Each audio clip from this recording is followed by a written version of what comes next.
Hi viewers, என்னடா கையில ஒரு பாக்கெட்டோட இருக்கேன்னு பாத்தீங்களா? இன்னைக்கு நான் பண்ண போறது மசாலா பொரி. ஈவினிங் ஸ்நாக்ஸுக்கு பசங்க எல்லாம் ஏதாச்சும் வேணும்னு கேட்டாங்க. என்னால அடுப்பு கிட்ட எல்லாம் நின்று செய்ய முடியாது. அதனாலதான் இருக்கவே இருக்கு நம்ம ஏர் ஃப்ரையர். சிம்பிளா ஈஸியா எப்படி பண்ணலான்றத வாங்கின பொரியுங்க.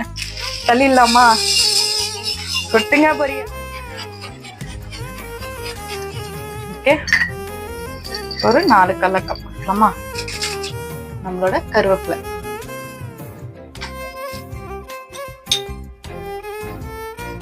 சில்லி ஃபிளேக்ஸ், பசங்கெல்லாம் சாப்பிட்றதுனால காரம் ஷர்மத்துங்க, மசாலா, ஸ்மிஸ், சால்ட் கொஞ்சம் ஆட் பண்ணிட்டு அப்புறம் ஆயில் போட்டுடலாம். ஆலிவ் ஆயில், எந்த எண்ணெய் வேணா போடலாங்க. நான் வந்து ஆலிவ் ஆயில் போடுறேன். இதெல்லாம் ஒரு மிக்ஸ் பண்ணணும். பார்க்கலாம். இப்போ போயிட்டு நம்ம செஞ்சு பார்த்துட்டு சொல்றோம். ஏர் ஃப்ரையர்ல வைக்க போறோம். வச்சாச்சு.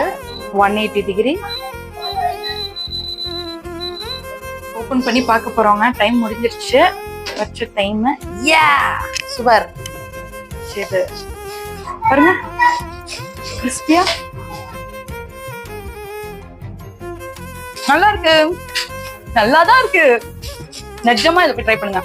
ஓகே, அங்க பாருங்க ரேசின்ஸ் எல்லாம் எப்படி குக் ஆயிடுச்சு. ஏர் ஃப்ரையர் பொரி ரெடி ஆயிடுச்சுங்க. இது ஒரு ஈவினிங் ஸ்நாக்கா நல்லா செஞ்ச பொரியை இப்படியும் க்ளோஸ் பண்ணலாம். காலியானல வேஸ்ட் பண்ணக்கூடாதுல்ல.